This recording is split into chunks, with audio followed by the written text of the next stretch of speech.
Ai, Marcos, que maravilha, que coisa boa. Eu sou muito fã do seu trabalho, assim, Obrigado, claro que daqui do meu cantinho, né? Daqui do meu obrigado. cantinho, eu era muito assídua do Terça Livre. E aí, Olha só que assim, legal. eu pensei, gente, pelo pouco, assim, que eu acompanhava você contar algo pessoal ali, né? Nos, nos, nos comentários, nas Sim, sim. notícias ali, no dia a dia, eu falei, gente, eu acho que a história do Max, ela vai, assim, contribuir e vai casar com esse projeto meu, né? É, a ideia, Max, é assim, a gente sabe que na vida, todo dia é uma pedra que a gente vai tropeçar, que a gente vai cair, mas que pode ser uma oportunidade de um degrau para a gente Claro. se lançar para um outro nível, né? Então, a ideia desse projeto é essa: a gente conseguir pegar experiência com aquilo que o outro tem para passar, é, aquilo que o outro possa contar da própria história de vida que sirva de motivação para a gente sair de si mesmo, sair do entorno ali do nosso próprio umbigo, muitas vezes correndo atrás do próprio rabo, né? Que a gente fica. Verdade, Não é, Max? verdade. E aí, com a história do outro, a gente conseguir se lançar. Então, seja muito bem-vindo. Obrigado. Inclusive, eu acho que eu tive um exemplo assim de superação dentro da minha família, né, que foi meu pai. Meu pai, assim, a história dele também é incrível. Acho que até vale a pena depois, se você quiser, eu passo o contato dele. Mas só para vocês, assim, dar uma resumida aqui, porque às vezes as pessoas, elas meio que se limitam, sabe? As pessoas, elas têm uma visão bem limitada das possibilidades que ela pode fazer, né? Ah, eu tenho que ser isso, né? Eu vou ser aquelas opções de emprego, né? Ou seja, aquelas opções de trabalho, né? E fora daquilo ali não tem mais vida para mim. Isso é errado. Isso é errado, sabe? Porque cada um, mesmo que você tenha o mesmo trabalho, né? Cada um vai colaborar de um jeito muito único, né? Cada ser humano ele tem um jeito muito único que ele vai colaborar e digo mais, só você vai poder fazer aquela missão. Não adianta você achar assim, ah, mas teria outro que poderia fazer melhor. Não, não, não. O seu jeito específico, cada momento da sua vida, ele molda a pessoa que você é. Né? Eu tive essa experiência em casa, porque o meu pai ele era projetista de tubulação. Né? Ele trabalhou por muito tempo ali na década de 90, e aí depois, o que aconteceu? Ele ficou desempregado, ficou bastante tempo desempregado, e aí ele começou a trabalhar com uma coisa que ele gostava muito, que é até surpreendente, as pessoas ficam surpresas, com pipa, sabe? Pipa, brincadeira de criança, de soltar pipa. Sim, Ele sim, começou a sim. trabalhar com festivais de pipa, ele conseguiu um contrato com uma linha, né? A corrente que faz linha de pipa, faz linha de costura, né? E ele conseguiu um contrato com ela para ele não deixar a pipa morrer, porque era uma grande indústria. Né? A linha de pipa é uma coisa que vende no Brasil inteiro, ou seja, é uma indústria muito grande. Né? E aí ele começou a trabalhar com isso, fazer a recreação em shoppings, fazer oficina de pipa, ensinando para as crianças como é que faz. Né? Tanto que depois, quando vieram, né, na área dele, que era desenhista, né, de projetista de tubulação, para chamá-lo para trabalhar de volta, ele não quis, ele não aceitou. Ele falou, não, isso aqui eu estou fazendo o que eu amo, agora eu sou muito mais feliz do que antes. Ele nunca Eu nem... não volto atrás, E ele não. nunca nem imaginava. Olha, ele teve que abrir uma microempresa e quando ele chegou no banco, né, para ver o KNAI, não existia o KNAI do que ele fazia. Né? Inclusive, eles duvidaram, eles acharam que era até um tipo de armação que meu pai estava criando O senhor está para zoando, lavar o senhor está dinheiro, para trolando. fazer alguma coisa criminosa. Aí ele teve que levar as fotos dos eventos, sabe? Das coisas que ele fazia. E ele falou, nossa, realmente. Olha, eu sei que isso... Meu pai já foi em festival de pipa na França, representar o Brasil. Ficou em terceiro lugar lá. Olha, Ele já foi campeão mundial olha. de pipa 2 vezes na Índia. Tá? O Brasil já foi campeão mundial de festival de pipa 2 vezes na Índia, a gente nem sabe, a maioria das pessoas nem sabe.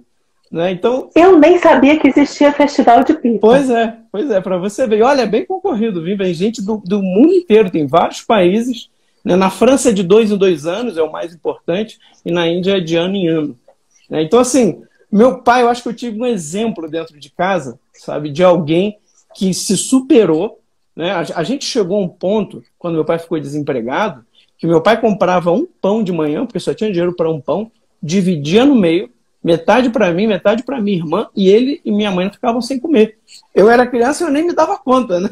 Nem me dava conta do que estava acontecendo. Não tinha noção, isso né? Só fui saber depois, porque eu não passei fome, mas meus pais chegaram a passar fome para poder dar comida para a gente. Foi um período curto, né? Muita gente ajudou, as pessoas da igreja ajudaram, foi um período bem curto que foi o pior. Né? Mas aí depois, com todo esse trabalho que ele fez, né, ele mudou a vida dele, hoje ele é extremamente realizado, continua trabalhando com isso, e já tem aí, eu acho que uns 25, né, quase 30 anos trabalhando com isso. Então, eu tive um exemplo, sabe? Eu tive um exemplo dentro de casa que sempre me motiva. Né? Eu falo que eu tenho muito orgulho do meu pai. Né? Meu pai, para mim, ele é essa pessoa assim, que eu tenho como norte, sabe? De saber que não posso desistir e que sempre há um caminho. Né? Deus sempre vai abrir algum caminho para a gente. Né? Ou seja, se está tudo fechado, se está tudo, né, na pior maneira possível, humanamente falando, né, confia e faz a sua parte, né? Óbvio, né? Não é para ficar sentado esperando cair do céu. Né? Deus não age assim. A gente faz, eu falo isso muito para minha esposa, amor, vamos fazer a nossa parte e deixa o Espírito Santo fazer a dele. E sempre faz. Sempre faz. Isso é uma experiência que eu tenho assim, muito forte na minha vida. Eu, desde criança, eu queria ser cientista. Eu brincava, falava com o pessoal de casa que queria ser cientista. Você nasceu onde, Max? Eu nasci em Bangu. Você nasceu onde? Bangu, Rio de Janeiro, Zona Oeste. É uma área um pouco mais pobre ali no Rio de Janeiro. É um bairro bem simples. Né? Não chega a ser favela. Né? Não tem tráfico de droga, pelo menos não tinha naquela época. Né? Hoje em dia eu já estou um pouquinho afastado de lá, só vou mesmo para visitar meus pais. Mas quando era criança não tinha nada ali. Né? Você tinha até favelas próximas. Mas aonde eu morava ali era um bairro pobre, mas era classe média baixa, né? E era muito bom, assim. E você tem... Pode falar. Uma irmã. Tem uma irmã. Você disse. Uma irmã. Você tem uma irmã. Mais velha. Você é o mais velho? Não, você é o mais novo. Mais você novo. É o caçula. Isso, ela é 6 anos mais velha que eu. Tá. Aí, desculpa, eu te interrompi. Você sonhava em ser cientista? Quando era criança, né, eu gostava de estudar essas coisas de ciência, queria fazer descobertas, né? Sempre fazia muito disso. Aí fui para... Né, depois o tempo vai passando no colégio, e eu acho que aquela mentalidade da escola, sabe, de você fazer o mínimo possível, né? Porque normalmente é assim, quando você está no colégio, a única coisa que você pensa é passar de ano. Né? Você não pensa... Passar na prova, passar de ano. Exatamente. Você não pensa assim de ter uma realização, de construir algo, de conseguir um objetivo. Né? São poucos os que conseguem, nesse momento ali da adolescência, sair da caixinha, né? Sair dessa cultura do menor esforço. Porque o brasileiro ele tem muito isso, infelizmente. Né? É um dos defeitos, tem muitas vantagens também, tem muita coisa boa, né, que é própria do brasileiro. Eu vivi 4 anos na Espanha, né, mas mais para frente eu te conto como é que foi essa experiência. Mas um dos defeitos que a gente tem do brasileiro é essa coisa de querer viver de mínimos, sabe? De querer fazer sempre o menor esforço, e parece que a felicidade para muitos, né, assim, o ápice da vida é sair para beber final de semana, sabe? O cara está satisfeitíssimo com isso. Né? E isso sempre foi uma coisa que me incomodou. Isso desde adolescente ali, eu percebia que o horizonte de vida de muita gente era esse, e isso não me preenchia, isso não me satisfazia. Eu falei, não, mas não é possível, eu quero algo mais. Mas você acabava, às vezes, caindo nessa mentalidade meio utilitarista, sabe? De você fazer, né? O importante é ter dinheiro para pagar as contas, né? Você viver ali tranquilo e tá bom. Quando eu cheguei no final do ensino médio, essa mentalidade estava muito forte. Tanto que eu não sabia o que eu queria da vida, né? Eu devia ter aí uns 17 anos, 16 para 17 anos. Eu pensava muito em ser militar, né? Mas pensava mais na estabilidade de vida. Não era nem tanto pela vocação de militar, que é uma vocação altíssima. Né? Uma pessoa que é militar mesmo, tem a vocação, né? É algo de servir o país. É uma das vocações maiores que existem, é de militar. Né? Eu acho que é militar, médico e religioso. Eu acho que são assim, as três maiores vocações nesse sentido, de que você vive para servir o outro, você não vive para si. Né? E isso são grandes vocações, são grandes vocações. Então eu tinha pensado muito nisso, mas pensava mais nessa questão da estabilidade. Né? Acabou que eu não passei para as provas de militar que eu queria, ficava sempre ali na beirinha, mas nunca passava de fato. E aí, o que eu fiz? Bem, vou fazer vestibular. Aí sabe como é que eu fiz para escolher o vestibular? Eu peguei uma revista que tinha na época, né, que quando você está no terceiro ano do ensino médio, eles te dão muito material para você escolher, para você descobrir o que você quer. Eu fiz assim, exatamente assim, o dia que eu estou falando para vocês, não é exagero. Eu peguei e olhei, bem, eu gosto de quais matérias? Eu gosto de matemática, eu gosto de física, né, e um pouco de geografia. Né, mas eu não gosto de nada de humanas, biologia, nada disso. Aí eu peguei e olhei qual que eram as profissões que tinham, né, matemática, física como as mais importantes. E aí eu peguei a parte das engenharias. E aí eu olhei qual que é o salário inicial maior. Aí tinha lá engenharia metalúrgica, R$ 4.000. Eu falei, pronto, é essa aqui. Nossa, é essa. É essa aqui que eu vou. Né? Isso em 2004, então R$ 4.000 era muita grana, era muita grana. Muita coisa. Era muita coisa para a época. E foi assim que eu escolhi. E aí eu fiz, né, passei na engenharia metalúrgica para a FRJ, acho que eu fiquei em 12º lugar, e aí fui para lá e comecei, mas entende, não foi nenhuma, eu nem sabia o que se fazia em engenheiro metalúrgico, eu simplesmente fui porque as matérias que eram mais importantes eu gostava, o salário inicial era alto, e diziam, né, era conhecido ali na época de que os alunos que estavam ali no final da engenharia metalúrgica na UFRJ, era muito comum eles irem direto para a Petrobras, sabe? De receber proposta para ir para a Petrobras. Então eu falei, nossa, é esse aí mesmo que eu vou. Com emprego garantido ainda. Garantido, tranquilo. Né? E aí o que aconteceu? Pode falar, Gi. Eu falo demais. Não, só uma observação. Olha só, né?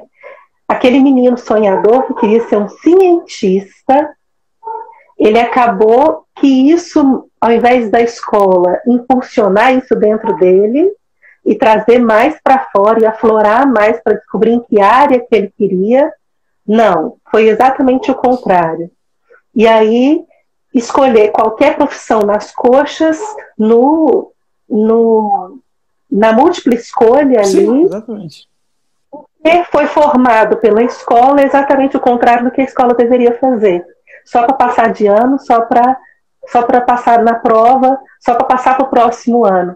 É interessante ver assim, foi totalmente o contrário do que deveria ser uma escola, né, Márcio? Nesse pequeno momento aí, de quantos anos? O menino de 6, de 7 até os 17? Exatamente, perfeito.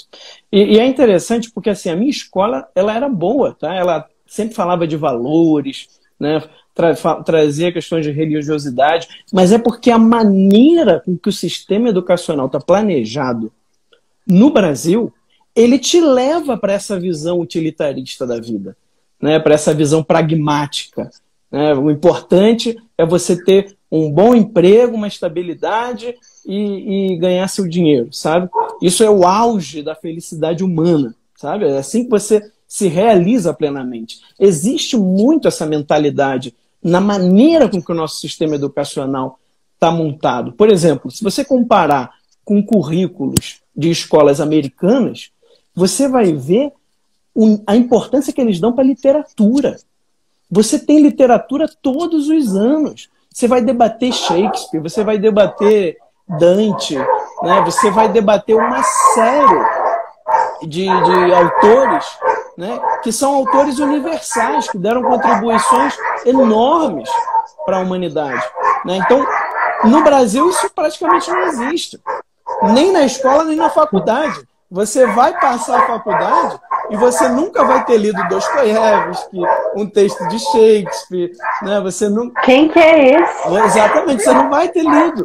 E, gente, isso aí é deixar toda a tradição humana de lado. O que está acontecendo? A escola, ela te prepara tecnicamente, mas ela não te dá nada de formação humana, ou te dá muito pouco, né? Imagina, você não sabe como que você resolve, por exemplo, um problema amoroso, né? Quais são como é que eu poderia dizer, os arquétipos humanos que existem, né? As grandes histórias sobre os grandes dramas humanos. Se a gente não conhecer, se a gente não absorver, se a gente não meditar isso, né? Imagina o namorado e a namorada com problema e ela está desconfiando dele e vai falar, não, amor, eu te amo. Porque a soma do quadrado dos catetos é igual ao quadrado da hipotenusa. Entendeu? Porque é a única coisa que ele aprendeu na vida dele. Você não tem formação humana no colégio. Né? Porque a literatura, ela é um grande caminho para essa formação humana. E aí, tudo que a gente vive, a gente acha que aquele problema, o meu mundo acabou. Exato. Justamente porque a gente não tem noção, essa noção, né, de que os problemas são os mesmos. Ao longo, não é à toa que a Terra é redonda, ao longo de quantos mil anos aí de história da humanidade, os problemas são os mesmos. Exato. São os mesmos. Exatamente. E aí a gente fica observando, né? As pessoas, elas têm a tendência de achar que são as piores do mundo, né? Ou seja, eu sou a vítima, ninguém nunca sofreu como eu, sabe? Mas por quê? Porque você não conhece a história da humanidade. Você não viu o que a humanidade sofreu, sabe? Nas diversas épocas. Gente, a gente hoje, né? Se você pegar... eu tiro por Bangu, né? Eu tiro por Bangu. Era muito difícil alguém ter telefone na minha época. Sabe? Demorou anos para ter um telefone lá em casa, era muito difícil, muito difícil. Depois de internet de escada, sabe? Era tudo muito difícil. Agora não, agora tudo é muito mais fácil de conseguir. E as pessoas ainda têm essa sensação de que são as mais desgraçadas, né? A minha vida é a pior de todas, eu sou o ser humano que mais sofre na face da Terra, ou que já sofreu na história da humanidade, sabe? A gente vê muito esse tipo de reação. Mas por quê? Exatamente porque você não conhece o seu lugar na história da humanidade. Sabe? O que se passou até chegar aqui? Né? Todas as histórias dos grandes homens, as grandes mulheres que viveram antes de nós, e tudo que foi feito, tudo que foi construído para a gente chegar aqui hoje. Se você falar com um jovem, né, ele não consegue imaginar uma vida sem internet. Né? Não precisa nem ser um jovem, vamos falar da gente.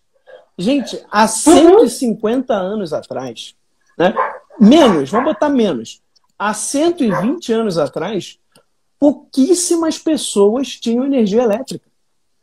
Sabe? A gente não consegue se imaginar o que é uma vida sem energia elétrica, entende? A gente não consegue se colocar aonde nós estamos na história humana. Sabe? O que se passou, o tanto de esforço e de conhecimento que foi adquirido e acumulado para que a gente hoje pudesse estar aqui falando numa live no Instagram. Sabe? É algo imenso, é algo imenso. E a gente acaba com falta até de gratidão. Eu trabalhei, eu cheguei a dar aula por um tempo, né, no mesmo colégio que eu dei, para você ver como é que é um colégio bom, né? Eles me botaram para dar formação humana, para dar exatamente o que não tinha na minha época, né, para os alunos do ginásio. Eu trabalhava muito isso com eles, né, a questão da gratidão, né, deles olharem para tudo que eles têm, o ar-condicionado, o celular, e imagina o quanto que não foi de esforço humano através dos séculos, dos milênios, para que você pudesse ter hoje isso que você tem diante dos olhos, que é tão fácil, né? que é tão simples. Porque esse às vezes é o problema. A gente recebe as coisas com tanta facilidade que a gente acaba não dando devido valor para aquilo que a gente tem, né? E hoje isso, principalmente nos jovens, eu vejo isso muito forte. É natural, né? Todo jovem tem um pouco disso. Mas eu acho que hoje ainda está um pouquinho maior, né? Pelo menos um pouco maior do que na minha época, na minha juventude. Uhum. Voltando então, Max, eu te interrompi. Desculpa. Nada. Volta lá, quando você foi fazer, então, a engenharia metalúrgica. Engenharia metalúrgica. Exatamente. E aí o que aconteceu, né? Eu sempre fui muito uma pessoa de querer levar algo até as últimas consequências, né? Eu acredito que é por isso que eu sou católico até hoje, sabe? Porque na época da minha juventude eu estudava tudo que era religião, né? E não tinha as respostas, eu via as contradições, e só na Igreja Católica é que me davam as respostas até as últimas consequências, sabe? Eu me perguntava, eu questionava, eu conversava com o padre, e ia até as últimas consequências ali e sempre tinha uma resposta. Isso me encantava. Eu falei, caramba. Então você não foi criado como católico, não? Fui criado como católico. Tá, mas eu sempre fui muito questionador. Eu sempre fui muito questionador. Uhum. Eu queria saber as coisas, eu duvidava, eu perguntava, né? Isso desde de criança. Eu lembro que eu perguntava para minha mãe, mas como é que pode Deus ter existido sozinho, né? Antes de tudo? Mas como é que foi? E antes de Deus? Eu sempre me questionava essas coisas. E só no catolicismo é que vinha respostas que realmente, sabe, me saciavam, realmente, caramba, faz sentido isso, né? Então o que acontece? Eu sempre fui muito disso, de me perguntar pela minha vida, de me perguntar qual o propósito da minha vida, o que eu estou fazendo, aonde isso vai me levar. Sempre fui muito de fazer essas perguntas fundamentais, sabe? Uma coisa que era sempre muito natural, desde criança. E aí, quando eu comecei a metalúrgica, era óbvio que não ia dar certo. Por quê? Porque eu ficava triste. Eu ficava estudando aquilo ali e não via sentido em estar fazendo aquilo. Sabe? Era estudar por estudar. Era estudar pensando no emprego que eu ia ter depois, né? Na estabilidade financeira. Só que isso não me preenchia. Na Petrobras. Exato, na Petrobras. Só que isso não me preenchia. Sabe? Isso não me motivava a me esforçar e dar a vida por aquilo que eu estava fazendo. Então, o que aconteceu? Quando foi o primeiro semestre passou, eu ainda fiz. No segundo semestre, eu falei, cara, eu não aguento mais isso aqui, né? Até porque tinha muita química, que eu não gostava de química na época, né? Hoje eu até gosto mais. E aí, o que eu fiz? Eu falei, não, eu vou mudar. Eu vou para física. Olha o sonho de criança voltando, né? Aquele sonho lá do início, falei, não, eu vou para física. Cientista. Exatamente. E aí eu fiz uma prova interna, né? A UFRJ você pode fazer, né? Pelo menos na minha época, não sei como é que está hoje, você pode fazer mudança interna. Porque sempre alguém sai, né? Sempre sobra vaga e tudo. Depois que você faz um ano, você pode fazer essa prova de mudança interna. Aí eu fiz, né? Eu pedi, nem cheguei a fazer prova, eles só me entrevistaram porque ninguém queria mudar para física. Eles até não entenderam. Eu conversei com os professores, né? Eles até não entenderam. Ele falou, nossa, mas eu nunca vi ninguém da engenharia vir para física. A gente já viu o contrário, que é até muito... O caminho inverso. Ele falou, é até muito concorrido, né? As pessoas saírem da física e querem para a engenharia, porque até a engenharia era mais fácil. A engenharia, ela te cobra uma matemática muito mais fácil, uma física muito mais fundamental, né? Porque é técnico, né? Senão você não tem tanta dificuldade essas matérias. Na física, não. Na física você já é bem mais cobrado. Então, o que acontece? Eu basicamente nem fiz prova, conversei com os professores, falei que era o que eu queria, que eu não queria ser engenheiro, eu queria ser cientista, esse sempre tinha sido meu sonho de criança, tudo. Aí eles acharam incrível aquilo ali e falaram, então não precisa nem fazer prova. E já deixaram, porque até tinha vaga sobrando, né? Tinha até vaga sobrando para entrar. E aí, isso foi em 2005. Né? Em 2006, eu fiz a transferência da engenharia metalúrgica e fui fazer física. E aí você tem motivação. Foi muito mais difícil, sabe? Porque é muito mais difícil. A engenharia parecia coisa de jardim de infância Criança. comparado com o que você era pedido para fazer na física. Para você ter uma ideia, teve um professor de física que ele dizia o seguinte: ó, vocês vão fazer a prova, mas vocês não podem usar nenhuma fórmula que você não tenha feito a demonstração antes. Então, antes de você começar a prova, era uma folha assim inteira só de demonstração para você poder usar a fórmula na prova, só para você ter uma ideia, né, da diferença que era. Mas eu gostava daquilo, sabe? Aquilo fazia sentido para mim, eu vibrava fazendo as demonstrações e tudo, e fui fazendo, né? Só que, ao mesmo tempo, eu tinha um trabalho que eu sempre fui católico, né? Então era muito atuante na igreja, exatamente porque eu fui sempre questionador e a fé católica para mim sempre foi o fundamento da minha vida. Né? Sempre foi aquilo que eu sempre tive de mais importante, que é uma coisa que minha mãe também sempre falava muito desde criança. Né? Olha, você pode fazer tudo, você pode fazer o que for, mas você tem que entender que a fé é o mais importante na nossa vida. E isso sempre ficou muito forte em mim, e isso fazia sentido para mim. Porque, de fato, é isso. Né? A gente vai viver o quê? 80 anos, 100 anos no máximo? O que é isso se a gente comparar com a eternidade que vai vir depois? Não é nada. Não é nada. Isso é só uma passagem. Então, para mim, sempre foi muito importante. Eu fazia tudo que era curso. Eu, com 12 anos, estava num curso de estudo bíblico, do estudo dos documentos da igreja. Era o mais novo que tinha na sala de aula ali da igreja, que era perto da minha casa, né? Todo mundo velho e saiu com 12 anos ali no meio, aprendendo, questionando, o pessoal adorava. Então, eu sempre fiquei assim. E aí, depois que eu fiz a Crisma aos 15 anos, né, eu fui ser catequista de Crisma na minha paróquia. E foi exatamente nessa época, né? Foi exatamente nessa época da faculdade.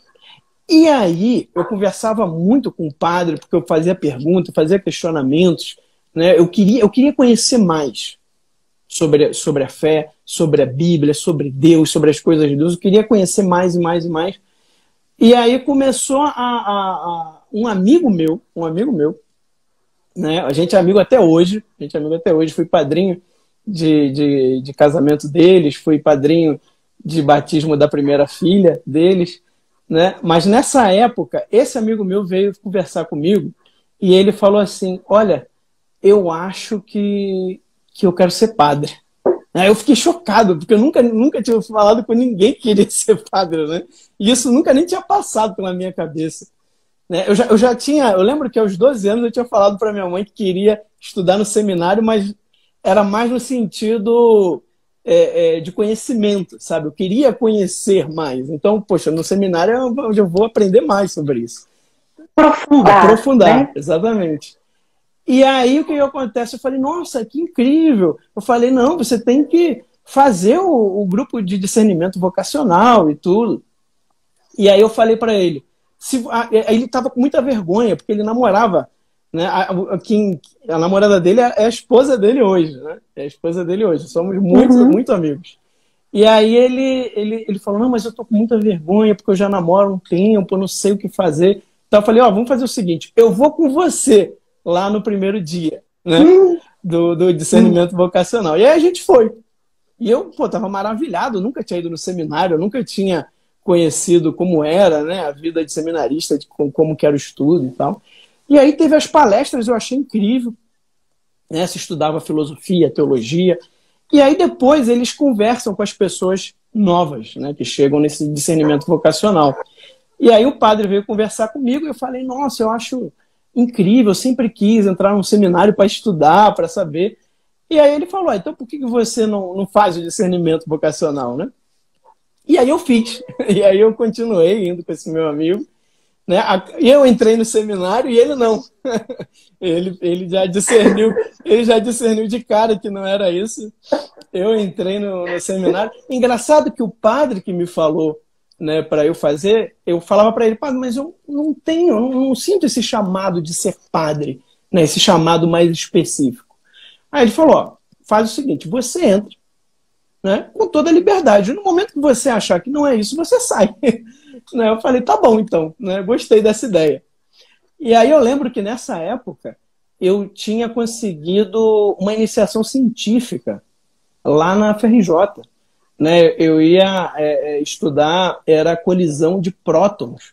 Né? Nessa época eu estava gostando muito de física da partícula, né? Que a FRJ ela tinha um convênio com o CERN, que é um laboratório que tem o maior acelerador de partículas do mundo, que fica ali entre a Suíça e a França, né, se não me engano. E aí eu estava muito animado também com essa questão, só que aí veio esse chamado para o seminário e eu falei, não, eu vou largar tudo, né? Fui conversar com o professor da FRJ. Aí quando eu falei que eu ia para o seminário, ele achou que era um seminário tipo palestra, né? Tipo um congresso.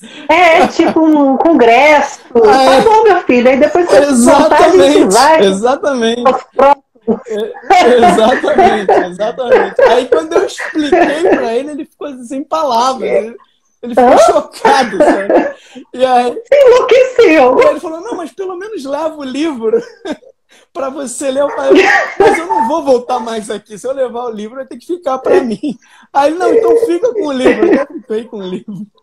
Né? E aí fui para o seminário.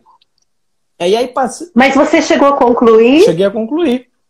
Chegou a concluir. Eu me formei em filosofia. A iniciação científica seria uma outra... A iniciação... Não, eu digo lá na UFRJ. Na FRJ, não. Eu fiz 1 ano de engenharia metalúrgica e 2 anos de física. Ou seja, estava no meio do caminho, tinha mais 2 anos ainda.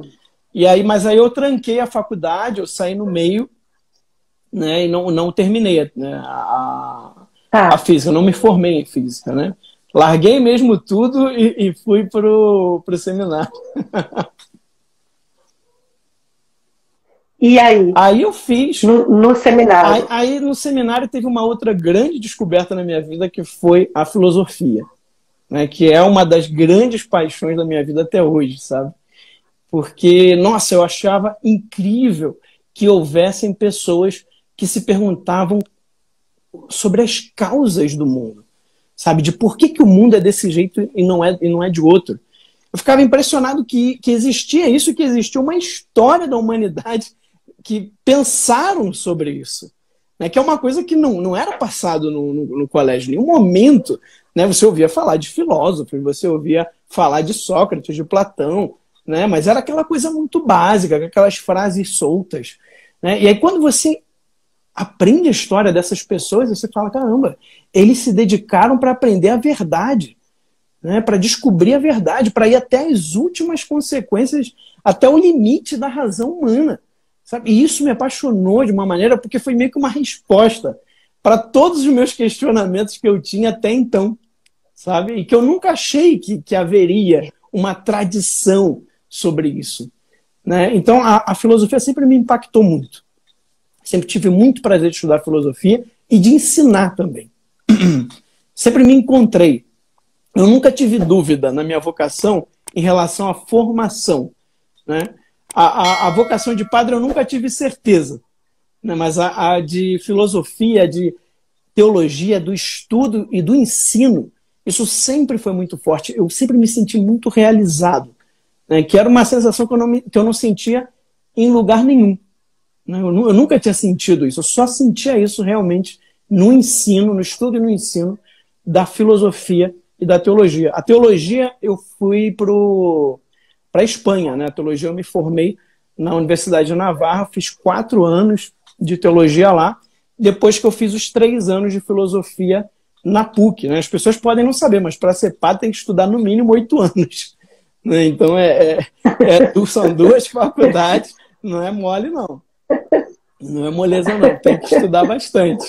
Tem que saber bastante coisa. E aí o que aconteceu?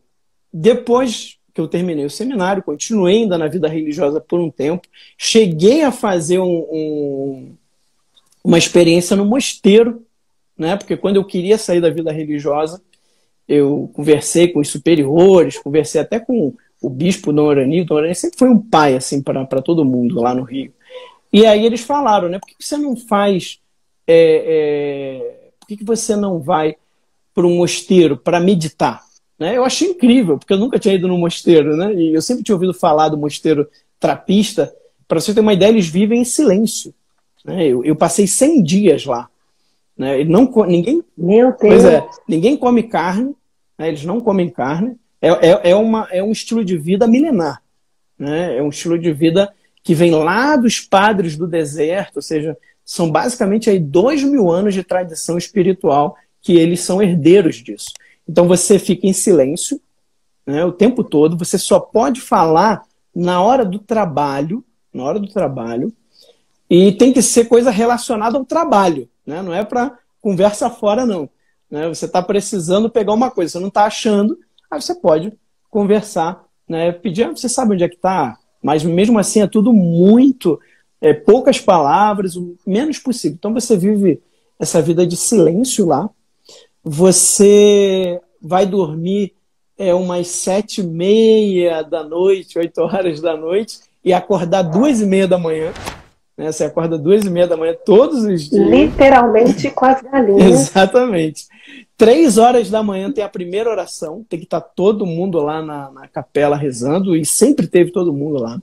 Né? E aí começa, oração, né? Tem missa, e aí depois, assim, quando dá umas 8 horas da manhã, se eu não me engano, que é o café da manhã, e 9 horas da manhã trabalho.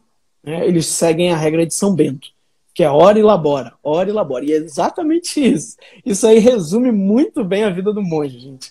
É realmente rezar e trabalhar. Mas eu vou dizer para vocês, é uma vida muito feliz. É uma vida muito feliz. Porque primeiro que eles estão retirados do mundo, né? Você não tem telefone, você não tem internet, né? Você não tem nada disso. Então você não fica sabendo de nada. Você não tem televisão, você fica sabendo de nada. Né? É realmente um mergulhar-se para dentro de si. E era o que eu precisava naquele momento. Eu tinha feito muitos anos de vida religiosa, era um passo dramático que eu ia dar, né, de sair da vida religiosa. Então, esse momento do mosteiro, de você estar em silêncio, de você estar em constante oração, foi a época que eu mais rezei na minha vida. Né? E é interessante porque você começa a viver uma vida diferente.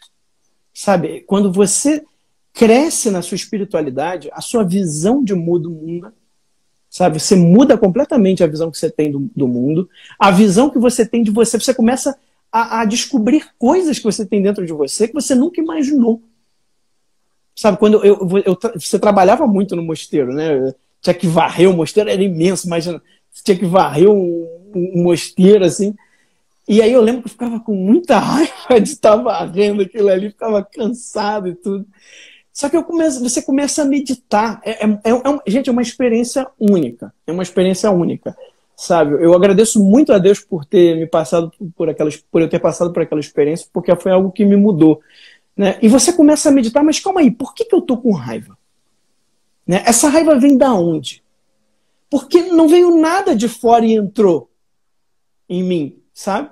Essa raiva, na verdade, ela vem de dentro. Ela já estava lá. Só que como nunca teve nada me incomodando, né, por muito tempo, porque às vezes você se esforça, mas passa um tempo depois você relaxa. Né? E ali no mosteiro não, você está sempre naquela tensão do trabalho, do silêncio, de tudo. E isso faz com que você se encontre de uma maneira mais profunda, sabe? E aí eu comecei a ver, eu falei, não, gente, essa raiva vem de dentro, essa raiva sou eu. Né? O mosteiro não tem culpa, ninguém aqui tem culpa, não é o trabalho que está me causando isso. Ele só está me revelando uma parte de mim que eu não conhecia, que eu nunca encarei de frente. Por quê? Porque as coisas do mundo te distraem. Por isso é tão importante para um cristão fazer retiro. Se você não fizer um retiro pelo menos uma vez por ano, você vai ficar tão longe de você mesmo, sabe, que você pode perder o foco, você pode perder totalmente o propósito e você não se conhece mais. Vai chegar um tempo que você vai olhar para si e você não sabe mais quem você é. E por isso a gente precisa desse momento de silêncio, esse momento de estar com Deus, olhar para dentro de si e perceber quem nós somos. Sabe, o mosteiro foi assim... A resposta está lá. Está lá. É a experiência de Santo Agostinho. Né? Eu procurei Deus em todos os lugares e ele estava aqui dentro. E eu não sabia. É exatamente essa experiência. E aí, depois que eu saí do mosteiro, eu realmente tomei a decisão né, de sair da vida religiosa, né, sair, né, e depois aí comecei o namoro, né, com a minha esposa, que hoje é minha esposa, né, e aí, nossa, foi uma realização tão grande, sabe, tão grande, a época do namoro, o casamento, né, a vida que eu tenho hoje, matrimonial, foi algo assim tão grande que eu falei, nossa, eu não tenho dúvida que a minha vocação era realmente matrimonial, sabe? Eu não tenho a menor dúvida disso, porque foi muito diferente. O que antes era dúvida, né? Os anos todos que eu passei na vida religiosa, nunca tive certeza de que era de fato aquilo. Você acaba indo mais pelo que os outros te falam ou a expectativa que as outras pessoas têm de você, né? Que quando eu entrei no namoro, na vida matrimonial, eu também escolhi a pessoa certa, né? Graças a Deus, Deus me mostrou a pessoa certa. Então, era tudo muito bom, era tudo que me preenchia mesmo. Não é que a gente não teve dificuldade, né? Não é isso, não é que a gente não briga, não é que a gente, sabe, temos as nossas dificuldades de casal, como todo mundo, mas existe uma felicidade interior, existe uma certeza interior que é muito forte, sabe, que me faz superar tudo. Uma certeza interior de que isso é a coisa certa e por isso vale a pena. Exato. Eu nasci para isso, né? Hoje eu estou muito certo disso. Foi aquela certeza que só vai crescendo. Né? Eu falo para ela, né? Olha, eu amo você muito mais do que antes. É incrível como que o amor pode ir crescendo. Porque a gente está naquela época de namoro, da paixão, né? Tudo é muito intenso. Mas ao mesmo tempo, não é sólido, sabe, ainda. E conforme o tempo vai passando, aquele amor vai solidificando, aquele amor vai ficando forte, né, de uma maneira assim que, cara, eu falo, nossa, como é possível o ser humano amar assim? E eu fico com pena das pessoas que vivem de uma paixão para outra, sabe? Porque elas nunca vão ter essa experiência. Elas nunca vão ter a experiência do que é um amor que cresce com os anos, que é um amor forte, sabe? Ela vai ter sempre essa coisa efêmera, uma roda gigante que vai lá naquele ápice, aí depois desce, né? Vem a primeira dificuldade, acaba tudo, e aí ela tem que ir de novo. E é quase como uma pessoa que está viciada, né? A pessoa viciada, ela é assim, ela precisa cada vez de uma droga mais forte para sentir uma sensação mais forte.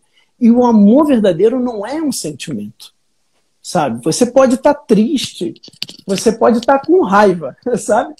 Mas você continua amando. Você tem aquele sentimento forte dentro de você. E isso é uma experiência humana que eu acho que todos têm que ter. Eu acho que o ser humano nasceu para isso. E é a frase que eu escolhi até para título da entrevista, desse bate-papo. É uma frase que está no seu feed. O amor não é um sentimento, mas uma escolha. Exatamente. É exatamente isso que você está definindo. Exatamente. A pessoa pode ter te feito uma raiva enorme agora. Você pode estar querendo voar no pescoço dela. Você pode estar querendo, né, assim, dar aquele safanão que mãe dá na gente quando a gente pirraça. Exato. Né? Mas o amor, ele não deixou de existir ali naquele momento. Não deixou. O amor é um ato da vontade. Né? E o casamento é você se comprometer com o outro que eu vou escolher você para o resto da minha vida. Sabe? Eu vou escolher o seu bem. Eu vou procurar o seu bem para o resto da minha vida. Né? É um compromisso total. É íntegro e é para a vida inteira. É por isso que eu fico triste quando eu ouço essa história, né, de poliamor, de não sei o quê. Gente, você tem que se dar totalmente para o outro, não vai sobrar nada para ninguém. Entendeu? Não faz sentido um casamento que não seja entre duas pessoas. Por quê? Porque é uma entrega total. Não há divisão. Eu não tenho como me dividir para outra pessoa. Não dá. É uma entrega total, por inteiro, e para sempre. Eu costumo falar que o matrimônio, ele é um dos atos mais fortes que o ser humano pode fazer, porque ele está entregando o seu futuro futuro para o outro. Gente, isso é muito profundo, sabe? Isso é um ato, né, que você vê que é um ato quase divino, sabe? É algo realmente espiritual. O matrimônio, ele não é algo carnal, ele não é algo somente humano, né? Você está entregando todo o seu futuro para o outro, né? E é óbvio que você só pode fazer isso se você confirmar aquela escolha todos os dias. Todos os dias eu escolho pelo outro, todos os dias eu quero o bem do outro, né? Quando estava na vida religiosa, eu aconselhava muita gente, né? E de vez em quando vi gente perguntando, eu não sei se eu amo mais a minha esposa, eu não sei se eu amo mais o meu marido, né? E a primeira pergunta que eu fazia era a seguinte: você quer o bem do seu marido? Você quer o bem da sua esposa?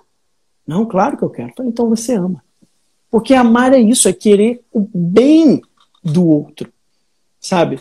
Às vezes a pessoa se perdeu nesse caminho, né? E muitas das vezes o tropeço, que é muito comum, que eu via, né, quando eu aconselhava casais, é o egoísmo.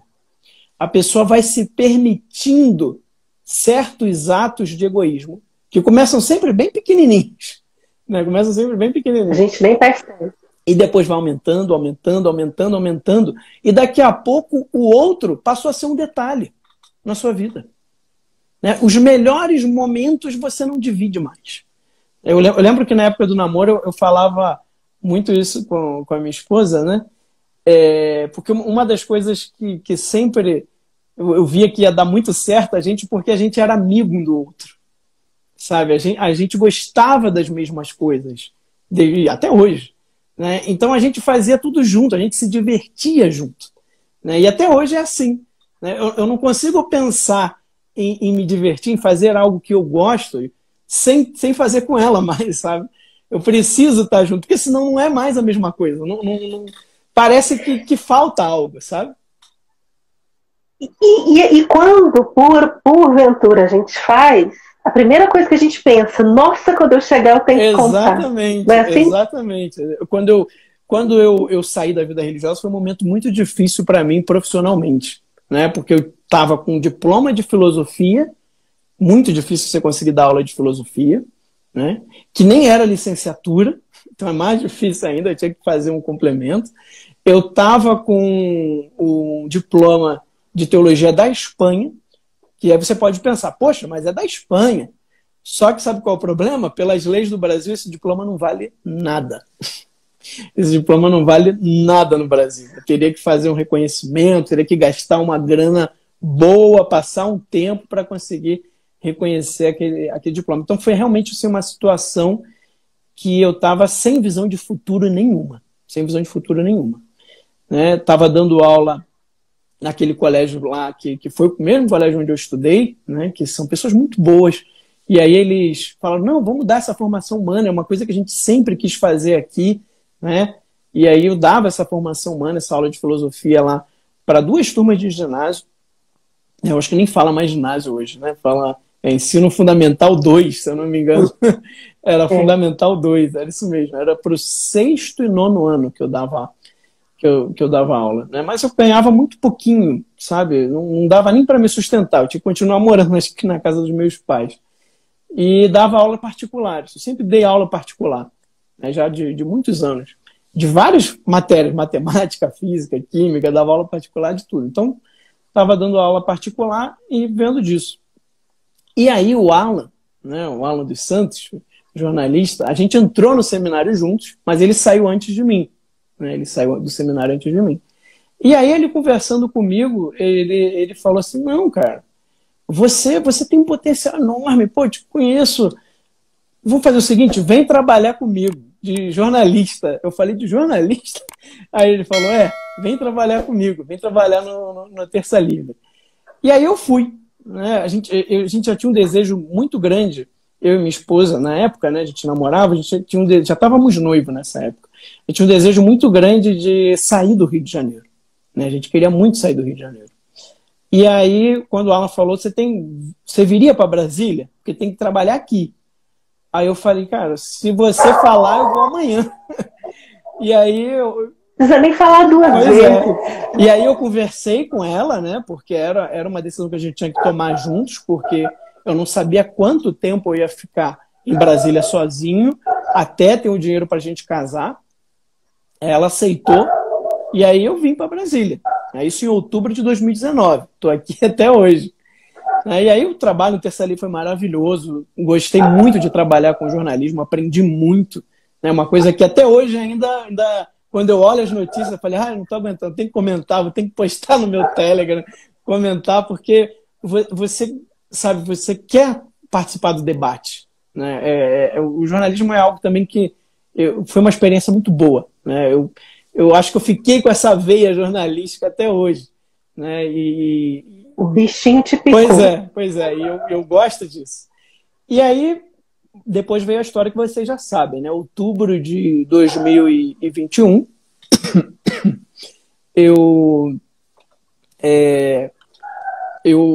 basicamente o Terça Livre teve que acabar, porque eles cortaram todas as formas que o Terça Livre tinha, né, de sustento, porque eles bloquearam as contas, inclusive eles ameaçaram com multa de R$50 mil por dia se o Terça Livre continuasse funcionando.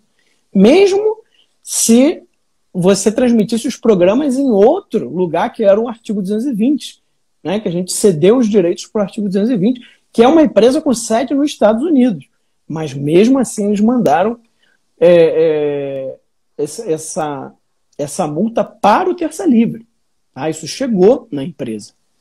E aí a gente teve a reunião, né, lá no Terça Livre, falaram, olha, pessoal, infelizmente, né, a gente tem muitos assinantes, a empresa estava crescendo, a gente estava com uma perspectiva de ir para a TV, de ir para a rádio, e aí eles falaram, olha, infelizmente não tem como.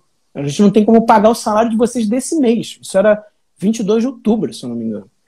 Eles não tinham como pagar o salário do mês que a gente tinha trabalhado. E aí, né, todo mundo foi demitido, não tinha o que fazer, não tinha como continuar. Eu não consegui nem avisar para minha esposa. Foi um momento assim muito difícil, muito triste mesmo, a gente ficou muito triste. E aí quando eu cheguei em casa, que eu contei para ela, nossa, ela caiu em prantos, eu também, a gente chorou muito, porque a gente não vê futuro, sabe? A gente não, eu não sei como eu ia pagar o meu cartão de crédito, eu não sabia como é que eu ia pagar o aluguel do mês que eu já estava ali, sabe? Foi muito, muito difícil. Foi algo que eu não quero que ninguém viva isso, sabe? É um drama muito grande. Porque uma coisa é você saber que a empresa está falindo, que você saber que a empresa está acabando. Você vai começar a se preparar, você começa a perceber. Mas uma coisa é uma empresa que estava num auge, que estava num crescente, em ascensão, e de repente, pum, acabou. Um capital para investir. Exato. E de repente acabou, sabe? De uma hora para outra, assim, literalmente. E por uma arbitrariedade. Foi a primeira vez no Brasil que se mandou, praticamente se fechou uma empresa de jornalismo. Com censura mesmo. Foi uma censura.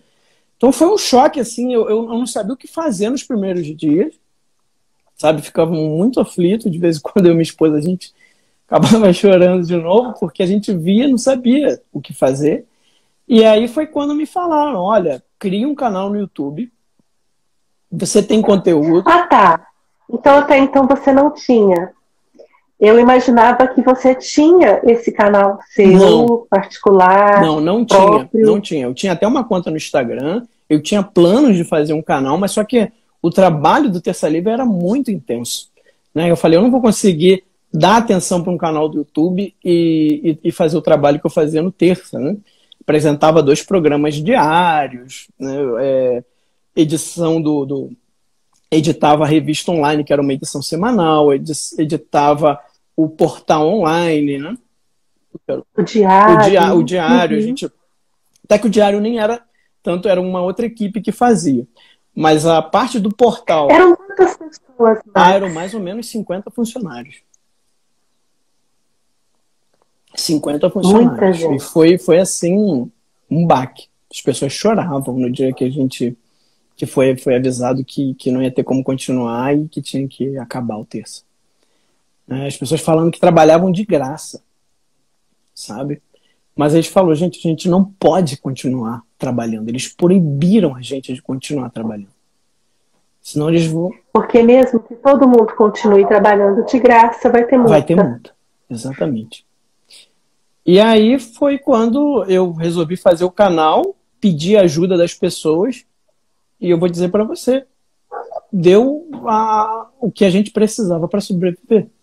Para poder pagar as contas, pagar o cartão de crédito, pagar a comida, assim, não foi nada a mais do que isso, mas foi o bastante, sabe? Foi o bastante, porque as pessoas realmente doaram, assim, nossa, eu e minha esposa, a gente é muito, muito grato aos nossos seguidores, assim, as pessoas realmente permitiram que eu pudesse continuar com o trabalho no canal, que é um trabalho que eu amo, né? Exatamente aquilo que eu falei antes, né? O estudo e ensino de filosofia, de teologia, formação humana, espiritual, cultural, é o que eu amo fazer. Então hoje é o que eu tenho feito. E eu estou vivendo basicamente de doação, porque o YouTube ele paga muito mal, gente. Assim, se eu fosse viver do YouTube, não conseguiria. Eu teria que voltar para casa dos meus pais, né? O que realmente me faz sobreviver hoje é a doação do Pix das pessoas. É por isso que eu estou planejando fazer um curso, lançar um curso, que vai ser uma introdução à filosofia, mas eu quero ir para a prática, sabe? Eu quero mostrar para as pessoas como que a gente pode se desenvolver como ser humano, como que a gente pode desenvolver as virtudes, desenvolver a nossa inteligência, sabe? Para poder atuar melhor, para entender os problemas que estão acontecendo hoje e descobrir quais são as soluções que a gente pode aplicar na nossa vida. E é isso. Que lindo, Max, que lindo. E eu fico acompanhando, assim, você na prática, né, da sua trajetória, essa breve conversa nossa aqui, é a prova, né, de que uma porta se fecha se a gente não se acomoda, se a gente não para, com certeza. Deus vem e consegue te mostrar, olha aqui, meu filho, olha aqui essa janela, ó. É o que eu falo. Meu filho, olha aqui essa janela para você. Faz a sua parte, que Deus vai fazer a dele. Não tenha dúvida disso. É só você fazer a sua parte. Você faz até onde der, né? Muitas vezes eu falava isso com a Gabi, né? Falava para minha esposa. Falei, amor, eu fiz até onde dava. Agora é com Deus. E sempre vinha. Foi... A ligação do Alan foi num momento desse, quando ele me ofereceu e vim para o Terça Livre, sabe? Então, sempre faz a sua parte e confia que Deus faz a dele. Tudo, né, Marcos? Tudo. Porque olha quantas vezes que você teve que se reinventar. Exato. Quantas vezes, né, que você teve que dar um salto ali. Não era isso, exato. A gente começa de novo. Exatamente. O que não pode é parar. Não pode desistir, não pode desanimar. Você tem que se esforçar, né? Tem que se esforçar mesmo. Assim, até onde você der. Né? Ah, mas não dá mais. Então tá bom, fica tranquilo. A solução vai vir. Agora você estava falando de sonhos aí, de projetos para o futuro. São cursos. Isso. Você pensa em escrever? Já estou escrevendo alguns livros com algumas reflexões, né, que eu tenho feito sobre o momento atual, né, e formação também filosófica, teológica, de espiritualidade. Né, eu estou escrevendo assim, muita coisa e depois eu quero ver como é que eu vou coadunar isso num livro ou talvez mais de um. Né, mas eu estou escrevendo sim. Quero poder publicar um livro, mas assim, de início, o meu primeiro projeto vai ser esse do curso, né? Eu quero fazer essa introdução à filosofia, pegar a experiência, né, da vida de Platão, Sócrates, Platão, Aristóteles, Santo Agostinho, São Tomás de Aquino, que são assim, grandes faróis da sociedade ocidental, do mundo ocidental. As pessoas precisam conhecer, as pessoas precisam absorver aquilo para a vida delas, né, para a gente poder seguir na nossa vida, porque, gente, se a gente não se colocar no nosso lugar na história humana, se a gente não aprender com esses grandes sábios, né, você vai viver quase como um animal, né? Você vai viver quase como um bichinho ali, ou um robô, né? No automático, e você não consegue entender o que está acontecendo. Você vai sendo só levado pelo vento, né? Você vai sendo só levado pela maré aí dos eventos, dos fatos, sabe? O pessoal está perguntando o canal é Max Cardoso, tá, pessoal? Quem quiser entrar lá, né, se inscrever, vai ficar muito feliz. Max, é diário? Diariamente tem conteúdo? Então, como é que você divide? Como é que você... Como agora eu tô preparando esse curso, eu tô com menos tempo para lançar os vídeos do canal. Então eu tô fazendo o seguinte, né? Tem vídeo domingo, né? Terça-feira, quarta-feira é live e sexta-feira tem vídeo. Então é domingo, terça, quarta e sexta, né? São os dias. Né? Sempre de manhãzinha, às vezes, normalmente é 4, 5 horas da manhã, eu lanço o vídeo na domingo, terça e sexta, e na quarta-feira, às 22 horas, eu faço uma live. Aí os temas são variados das lives. Né? Público em geral. Não tem, assim, definido não. Idade, qualquer não. Público em geral. Idade, gente. O importante é querer melhorar o seu conhecimento, é querer melhorar-se como pessoa, saber mais, sabe? A gente melhorar o mundo mesmo. Né? O objetivo final é esse, né? A gente, através da formação, através do conhecimento, tanto intelectual, cultural, espiritual, filosofia, teologia, cultura, informação, é o que eu busco levar para as pessoas, né? Informação de qualidade, para que a gente seja melhor. Né? Eu sou o primeiro a ser beneficiado com isso, né? O estudo, né, e a gravação das aulas me ajudam muito também a melhorar. E eu fico pensando assim, muitas vezes a gente quer que o mundo melhore, mas lá, né? Exato. O mundo melhora lá em Brasília, lá com os senadores, eles é que têm obrigação disso, né? O prefeito, os vereadores, eles que melhorem o mundo tem que ser melhor, mas eu estou aqui no meu mundo, exato. no meu comodismo, não é? A gente tem que fazer a nossa parte para o mundo ser melhor. Com certeza. Se você pensar, de onde vêm os senadores? De onde vêm os ministros? De onde vêm os deputados? Os vereadores? Os governadores? Os presidentes? Ele vem das famílias. Então, eles não vêm do espaço, sabe? Eles não caem de paraquedas, já senador, já deputado. Não. Os políticos vão vir das famílias brasileiras. Então, vai vir do meio de nós.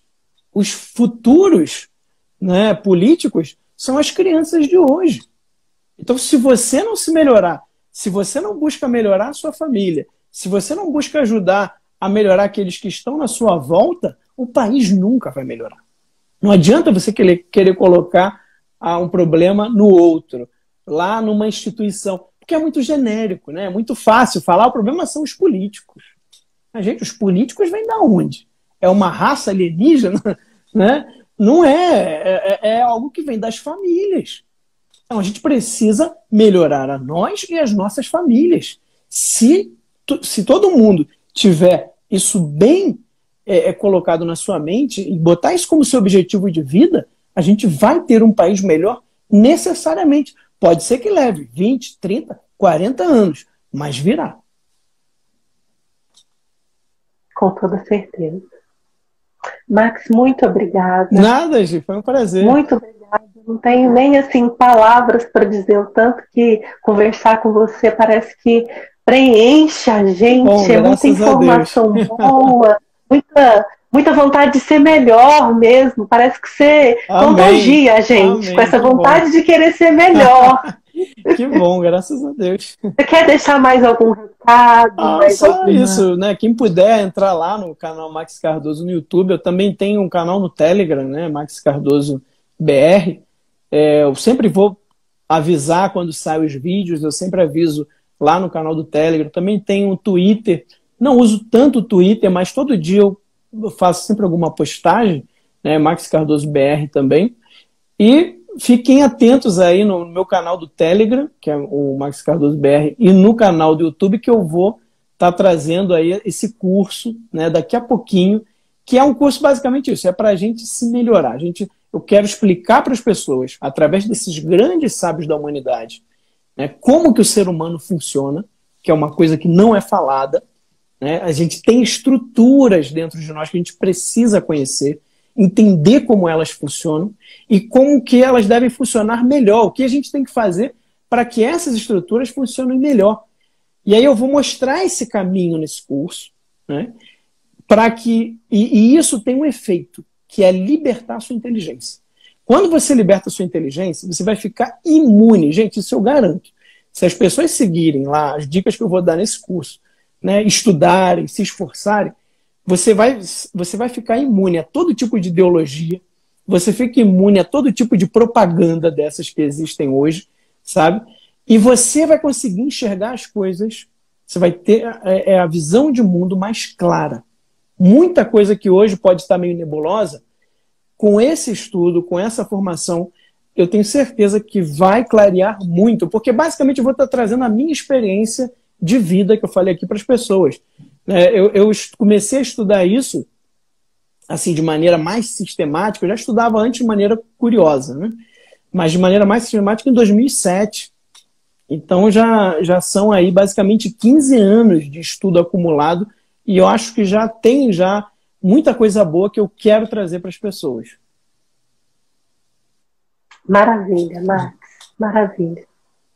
Muito obrigada. Eu que agradeço. Deus te abençoe. Amém. Deus te abençoe também. Nesse seu sonho, nesses seus planos.